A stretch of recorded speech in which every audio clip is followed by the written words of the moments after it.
Coming to you live, but not really. It is all pomp and no circumstance with Ryder Richards on LetUsThinkAboutIt.com, the amateur hour you should never tune into. Hello and welcome back. This is Ryder Richards with Let Us Think About It. Today, let's move one step closer to Utopia. I recently read Rutger Bregman's Utopia for Realists, and it gave me all the ammunition, the numbers and examples, and basically the proof that we need to argue for the utopia we want. So, yes, logically, the world could become an easier place to live, and we might even have a cost savings along the way while making it a better place. Bregman ends up arguing for UBI, Universal Basic Income, things like a 15-hour work week, and open borders. He even has an entire chapter in there about why the GDP is a bad measuring stick for the economy, given that it's based around really metrics for wartime production. And instead, of course, we should be using some sort of system that accounts for things like crime, inequality, and pollution, which we tend to just ignore with the GDP. So, but anyway, back to the UBI, the Universal Basic Income. That's all we're going to really cover today, that and eradicating poverty, which is part of UBI. But if you don't know much about it, this is a bill that's been growing in popularity, and it's a bill that, if passed, each citizen would receive a monthly stipend. So I guess it's, within a certain range, but middle class and down, you'd all be getting $2,000 a month or something like this, right? Maybe $1,200 a month. Which I dare say, Ryder, sounds quite socialist. To just hand money over so people have their basic sustenance covered? What are we, a charity? Yeah, honestly, part of what governments do is take care of their citizens. And in short term, it looks like that, right? It looks kind of like a charity thing. But you might also consider it in the way you would consider infrastructure. Like if you use something like a highway to get around, right? You notice how that benefits everyone. There's a high cost up front, but long term, it ends up having a lot of benefits for everybody. Now, instead of a classic welfare system, with all their bureaucracy and people working for them, what if we just gave people money and they could do what they wanted with it? On the whole, eradicating poverty and hardship would just be a blessing to the whole nation, right? Those people would need it. It's good for everybody. But what are all the implications in doing that? I mean, would it just return? What are the problems with it? First, we have to ask if it's possible. And I would have to say that we've kind of proven with COVID money and unemployment that there are structures in place to help us with it. Second, does it make economic sense? And this is where Bregman gets into things. And oddly enough, yes. And of course, what about morally, Ryder? Is it morally virtuous to give a man a fish instead of to teach them to fish? What do you think, huh? Well, I don't know. Are people just going to become fat, lazy ticks sucking on the beached whale bodies of Bill Gates and Elon Musk? Want to just disincentivize work? Well, not necessarily. And really, a question for you, right? Like, is work really so great? I mean, it's called work for a reason, right? And that's because it's obviously not play or sex or brunch. Anyway, just hold on to the rebuttals until the end. Perhaps we can sort of start a chat thread or something after the episode and, list out all the reasons why it wouldn't work, and then we can turn that into more unpaid work and be really happy that we're working all the time. So anyway, here's the deal. We don't want to become cynics, right? At least I don't. I don't want to revel in my pessimism.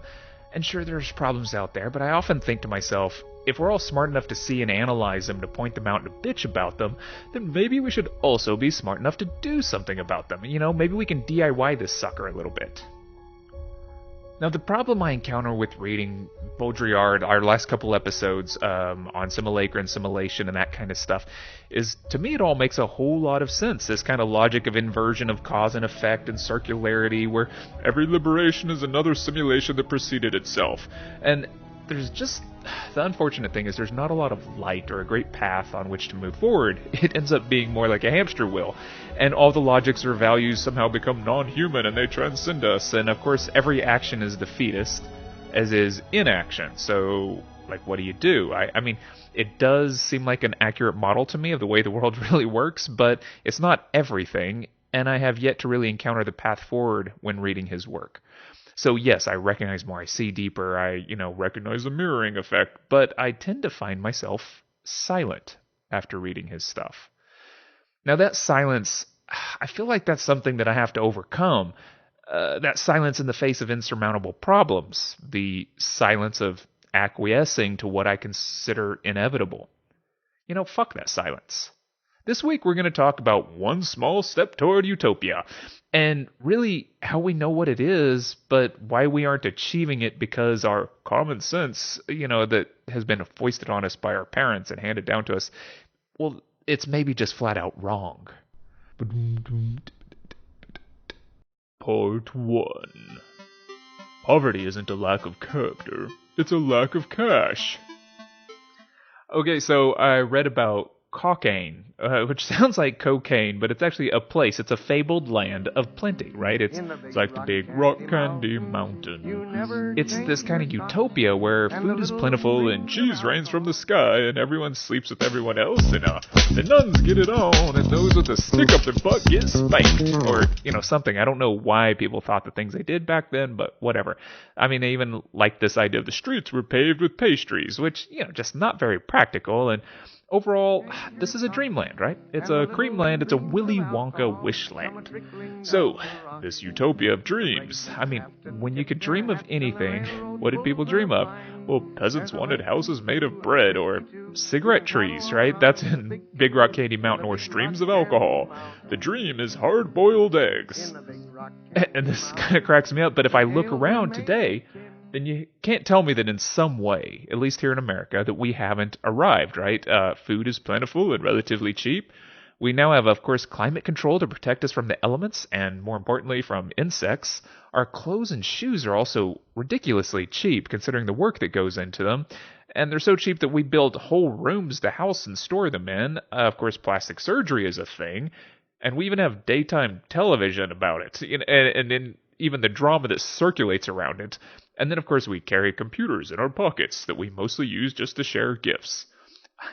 So, yeah.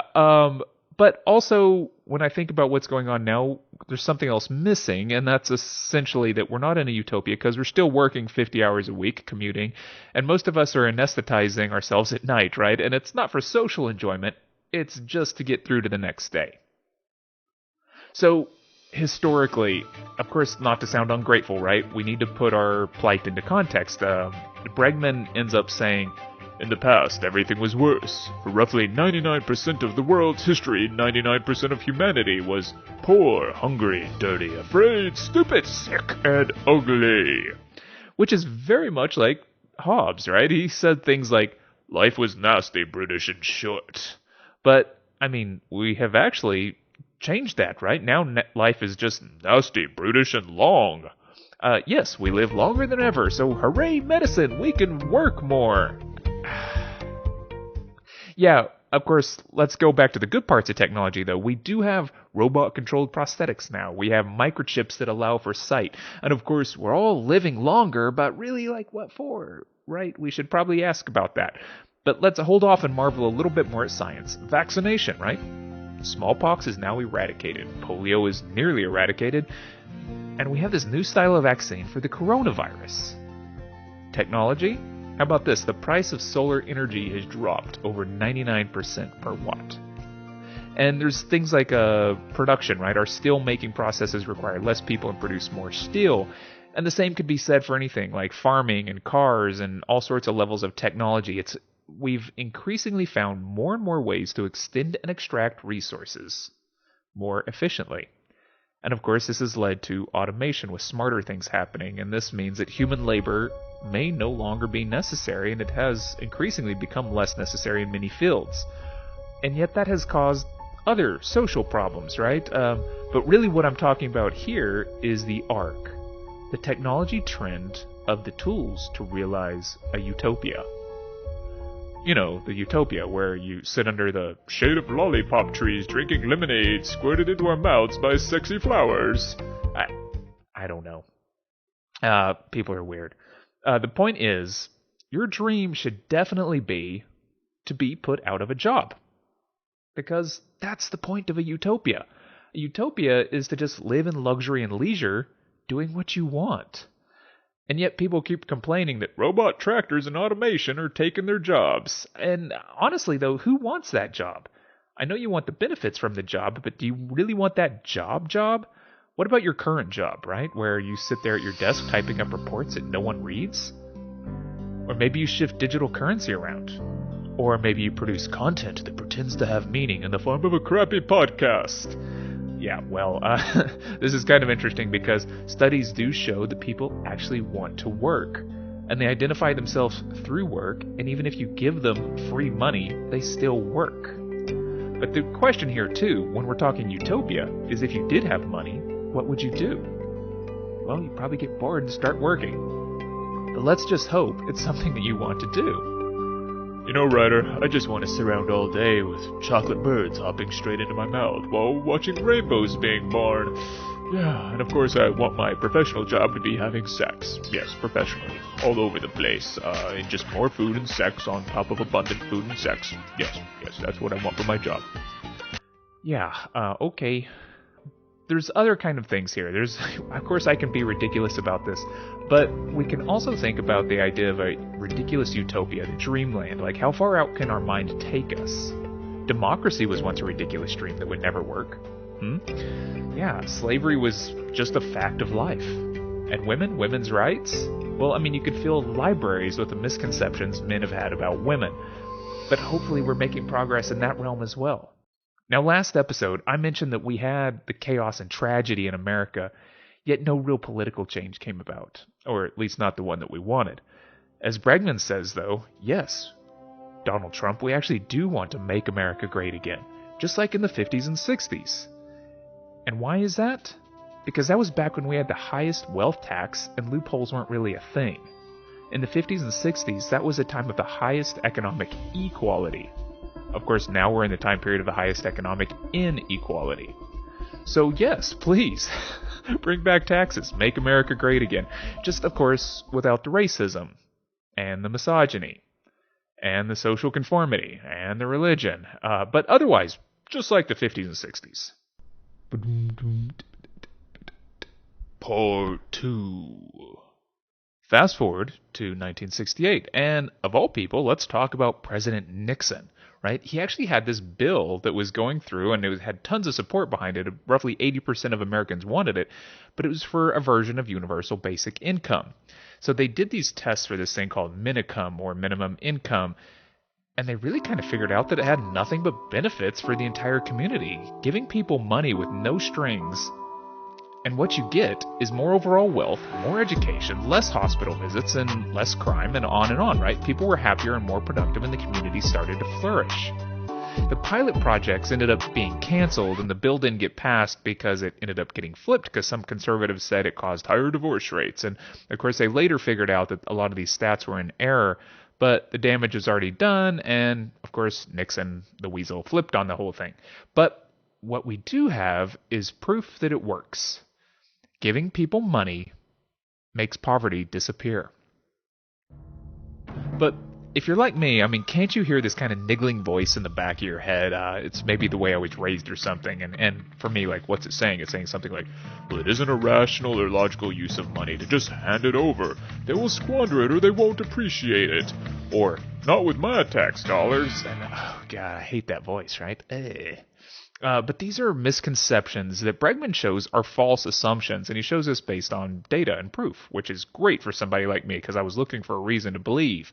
But more pragmatically, he also proves that it's just more cost-effective to give people money than fund all the programs surrounding it. Of course, some crazy people will say things like, keep the government out of helping its citizens. Outsource charity to the community. Let the Christians handle it. Or even better, I love it when people say things like, well, just let the rich philanthropists handle it. Like, just relying on altruism to take up the slack for all this stuff. Round up Bono and some millionaires, let's fly them to an island. And they can deliver to us a brainstormed idea, and you know what? That will help us save all the people in Mozambique, which they know nothing about. So these wars on poverty and hardship, I mean, it's like this weird military to shoot money. It's like rich people are the weapons, and you get social capital for any hit points. And of course, we televised the whole thing, and we've already scripted the ending. And guess what? We won. Bono, Melinda Gates, you're both getting awards. I mean, These are the kind of problems with classical imperialist, colonial, patriarchal thinking, right? We know best, and here is a solution that alleviates our guilt and makes us look good at the same time. Now, I'm not against altruism. There is this kind of problem that shows up, and Bregman gives some examples of these kind of foundations who decided to do things like create these water wells for third world countries, like Mozambique, right? And these water wells are shaped like a merry-go-round. And so that sounds kind of fun, right? And now this thing is called the play pump. And they have these kids that play, and the spinning motion pumps the water. Hooray! How cool! Hey, great photo op, Bono. Put those kids to work and call it play. But of course, on the ground, in the real world, things break. And of course, when they don't break, then the water ends up being of poor quality without adequate filters, and then all of a sudden the local mafia ends up taking over the water wheel, and it charges people to use the water wheel and makes people run around it, and all of a sudden we're like in a Conan the Barbarian movie, and... Wait a second. Did you seriously think that your airdropped infrastructure would not fall under the sway of local politics? I mean, this is kind of like those porta potties, these public potties that end up getting used by pimps for prostitution, right? And then they end up designing an automated pimp-proof potty, and it just keeps going. Technology versus human industriousness, but of course pimps are resourceful, so watch out. But anyway, these are what we would call second and third order consequences, right? First order is good idea equals good outcome. But second and third order, negative, negative, negative, right? So, fancy public toilets? Fancy charity water pumps? I mean, we had a good idea and we spent a lot of money. Why didn't it work? Well, it's because you and your money don't know best. The people on the ground, those are the people who know best. So, you know what actually solves poverty? Money. Money solves poverty. And that may actually just be too simple to sink in. This guy, Charles Kinney, he wrote this book called Just Give Money to the Poor. The big reason poor people are poor is because they don't have money. Which is such a great quote. It's kind of like, well, I'm sick. Okay, would you like to talk about it? No, I would like some medicine. Well, that's just a bad attitude, mister. There's organizations that actually take this kind of logic to heart, right? Groups like Give Directly, who have tons of data on this kind of stuff. So what happens when you give poor people money? Do they drink it away? Well, no, they actually use it to improve their life. And examples are someone getting something like $500 and buying a used motorcycle and then using it to run errands, and this guy tripled his annual income. Now, Give Directly has tons of examples of people investing in things like their education, in their own business, and their income ends up going up like 50%, and the odds of them getting hired in the future go up 60%, and this is just by giving people money. Straight cash inflation, right? The problem that we run into here is often people with money think those people without money either have a character deficit that basically led them to be poor, or that they don't understand how money works, which is also what led them to be poor. So there's a problem here. Once you are poor, it's actually kind of hard to get out of being poor because of a problem called scarcity-based decision-making, which is this kind of phenomenon in which poor people make immediate decisions poorly because they cannot plan for the future. Now, this is obviously stress-induced, anxiety-induced, and it's like a fight-or-flight kind of mechanism that gets triggered in your brain. And this is one of these other problems is, sure, giving $3 to the guy on the corner, it's not actually going to help him that much because what he really needs is some sort of stabilization in his life, right? He needs a way to get rid of the stress so he can make decisions that look into the future instead of towards immediate need or immediate anesthetization, right? Wait. Okay, did you just see that? Okay, so I'm making an assumption there. Maybe that homeless dude doesn't actually need stabilization, right? Maybe he needs a parachute or maybe a jet ski to solve his problems. Maybe both at the same time. How would I know? Now, in studies, Bregman cites that giving $200 per month to even the shiftiest of the poor proves that actually instead of doing drugs, they spend the money on clothes, food, medicine, and their own businesses. This is crazy, right? They end up bettering themselves, which goes against all the stories that I've ever been told. And as the Lancet Medical Journal sums it up, when the poor receives no strings cash, they actually tend to work harder. The kicker here is no strings attached. Our current welfare system and unemployment system, it has this really odd, dark logic to it. Prove you're a loser repeatedly and I'll give you meager sums of cash and heaps of scorn. Yet, for some reason, a minimum wage job isn't much better So the smart thing to do might be to pretend you're helpless. But of course, we want empowered, productive citizens, not people who are having to game a system to be smart and all this kind of nonsense. But here's the bigger question is, can UBI lead us there, right? Is this a step towards a happy, healthy population in our future utopia? Well, first, we're going to talk about poverty eradication. So we're going to handle the worst first, and then we're going to move on from there. Part 3. Economics. Now, when you talk about poverty, you talk about money. And yeah, economics. And there's a whole bunch of economists from Keynes to Maynard who really championed the utopic future of wealth and leisure. There are, of course, guys like Bertrand Russell who were also huge proponents of this because, honestly, and we need to ask a deeper question here, what's the point of growing and creating capital wealth? I mean, especially if its point isn't to help out the citizens to have better lives. Then why do we keep growing? I don't know. But every 1%er I know, this is just something that pops into my head, they always end up giving me the same argument after a few drinks. They kind of trot this argument out about 5 drinks in. Well, I know for a fact that when I make more money, I spend more money. So I help the economy more when I make more. I am a good person. Please love me. And what's funny about this argument is the underlying premise, if it's true for them, it would have to be true for everybody. And that means handing anybody money gets them to spend money. So even poor people spend money if they have money, you silly 1%ers. At least those people that are poor don't hoard their wealth like 1%ers do. They actually put it back into the system. The issue here is, of course, perceived scarcity, perceived instability, right? There's this notion that there's a limited pie and there aren't enough slices to go around.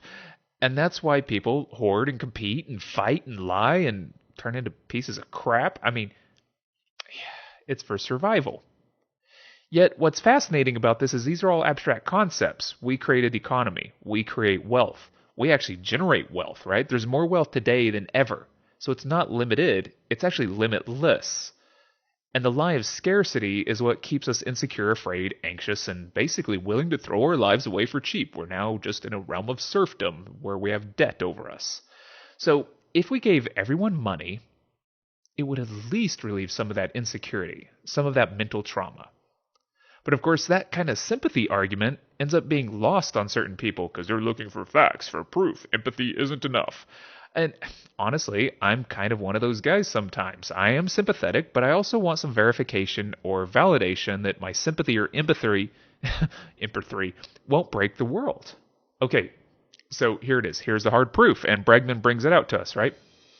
The obvious case is these vagrants. There's 13 vagrants in London in 2009, and they were racking up something like £500,000 in costs to the community and medical facilities. So what's the answer?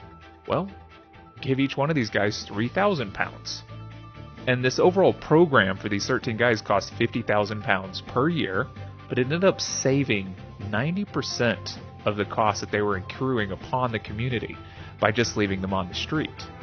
So it's actually economically frugal to be responsible for people.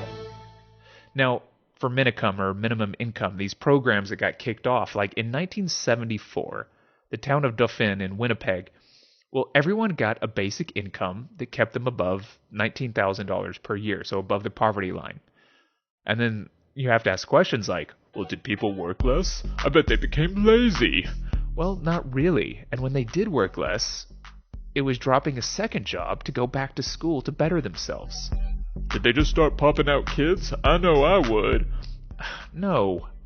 Actually, they delayed getting married. And also, medical bills fell 8.5%, which is huge. Oh yeah, and when the experiment was done in Jersey, right in America, high school graduation also went up 30%. So wait. People worked just as much while bettering themselves and taking up fewer community resources? Yes, exactly. And even more than bettering the community, with the Cherokee Nations projects, they found that eradicating poverty decreases costs overall. That's right, it saves money on crime and hospitalization while increasing education and health. And in places like Amsterdam and Rotterdam, from 2006 to 2014, there was a program there, and for $217 million, they offered free housing and counseling. And they basically reduced vagrancy 65%. bringing 6,500 people off the streets in the first 2 years. And they also cut drug consumption in half.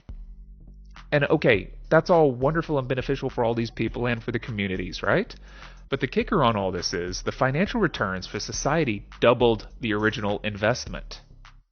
So this is funny, right? It's once again back to being sick. We keep combating the symptoms, prescribing expensive treatments, when the cure is just to get people out of poverty. And the cheapest way to do that is just to give them money and a place to live. So, numbers. How much would this cost to do in America? Well, it would cost $175 billion to eradicate poverty in the U.S.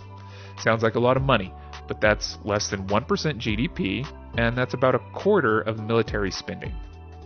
So when you compare $175 billion to the $6 trillion on the Iraq-Afghanistan war, we could have won the war on poverty 34 times over.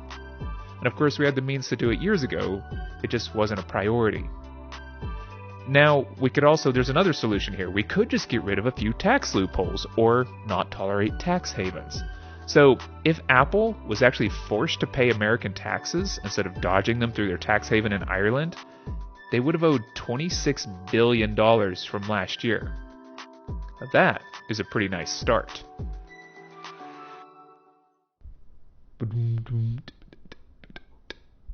Part 4. Utopia. Progress is the realization of utopias. Oscar Wilde. So, Bregman, he says utopias are attacked on 3 levels. Futility, danger, and perversity. Which is kind of funny to me. Either it can't be done, it is too risky, or it will lead to women showing their ankles. Oh. But more seriously, the perversity one is that it would lead to some sort of dystopia, right? It would degenerate the social order to such an extent that we'd resort to some sort of barbarism. And as you know, I haven't mentioned Mad Max in about 3 episodes, but yeah, Mad Max. But with, of course, more sex and mullets, and yeah, what a badass dystopia. Sex in the sand would be the ultimate punishment. But did you see the last Mad Max, where water was the precious resource?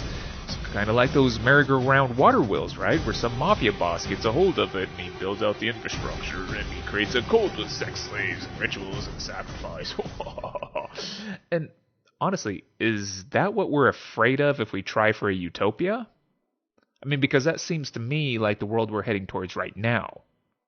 So, what's to lose with trying something else? I mean, and is it because you're worried about perversity? I mean, after we make an obeisance of the ritual of pleading for money from the welfare state?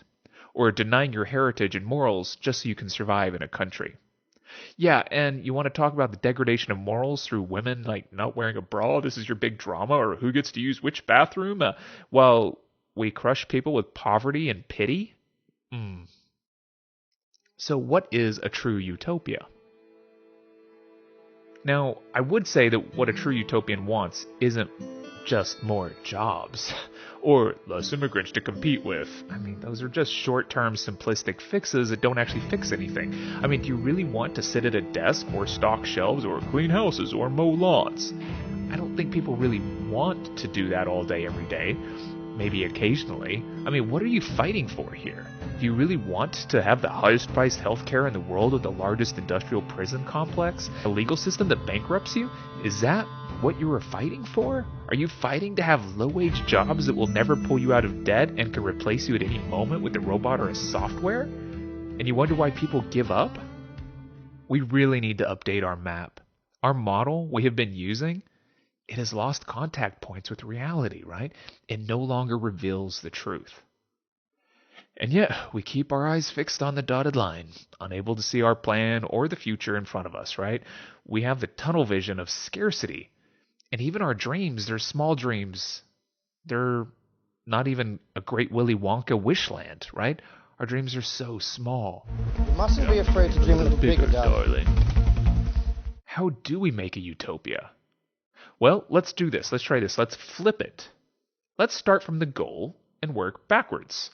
So flip your questions. Not what will I lose, but what can I gain? Okay, and then take that and then flip it again.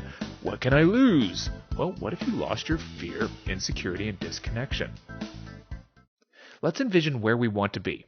What will it take to create our paradise? What is our Cockaigne or our big rock candy mountain or whatever the heck it is? Where our beds are pudding and there are no mosquitoes, and where even pooping is fun. I mean, what is your utopia? Can you even envision it? Is it full of stuff? Things? Yeah, well, okay. But what if you no longer desired those things because basically stuff lost its meaning in a world of infinite resources, and a world where sharing or ownership isn't even a word? Now let's go even further. What's your utopia? You want to be happy, fulfilled? You still want a job? Sure, yeah, a job you love though, right? And only 3 hours a day? Yeah, that sounds good, right? And no nations, no borders. Oh, interesting idea. Yeah, you can go wherever you want now, and so can everyone else. Oh, and no property. Fascinating. What are the implications of no property? Well, basically, no one can keep you off a mountain or beach. No one really owns any land, so no one can strip mine a mountain or clear cut forests. Huh. Okay, maybe we're getting somewhere. Let's keep going here. Now, maybe we haven't figured out all the details, but, let's dream big and then work backwards, right? With all your needs met, if you have a food and roof and some play money, even if money still exists, and you just do you all day, every day, becoming your best self, surrounded by the solidarity of community. Perhaps you learn a foreign language. Perhaps you travel. You grow. Maybe you become vulnerable. Maybe you share your emotions and you end up hearing others. You breathe clean air. You laugh. You breathe.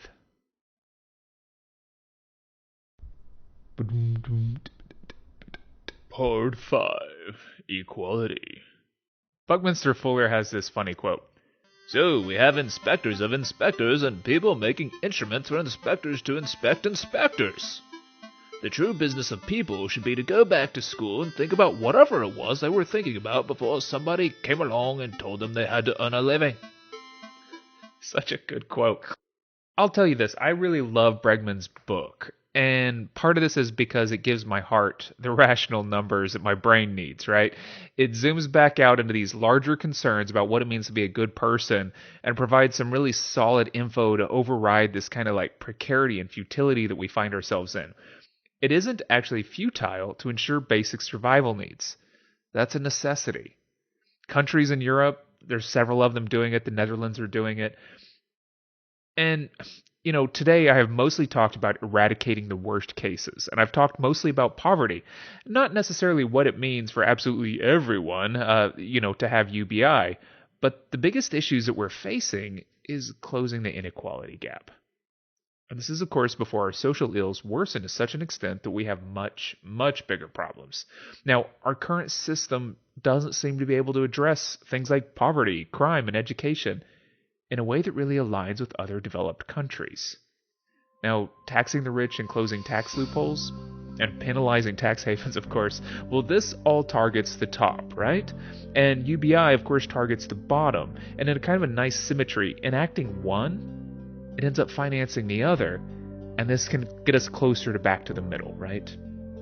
So one more stat. In Norway and America, we're at the very top of the per capita income charts. Our citizens make more money per person than any other country. Yet if you look at the index of social problems, the United States and Portugal are at the very top, while Norway and Japan are at the very bottom.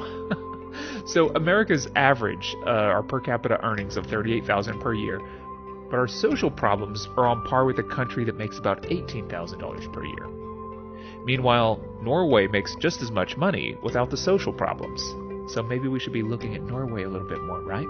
Why do we have these social problems?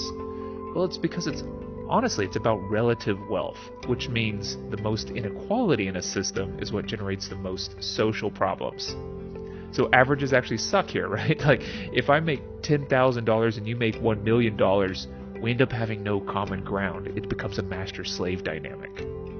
Now, a while back, the International Monetary Fund published a fascinating report. In the developed world, economic wealth beyond a certain point no longer contributes to your well-being. Just having one more thing, it doesn't actually make you that much happier. Now, even the rich end up suffering from unhappiness, depression, suspicion, and paranoia in unequal societies. And at some point, even if we're relatively well off, income inequality makes us all less happy.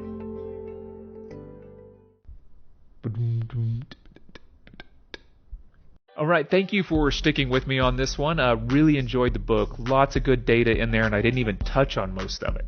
I may end up doing another shorter podcast on his concepts for the 15-hour work week and no borders. If you're interested, please let me know with a comment on the website at letusthinkaboutit.com. Also, a little heads up, I may not be posting too much over the next 2 months. I have an art residency in Chattanooga and some home projects to take care of, so wish me luck. Until next time, stay safe.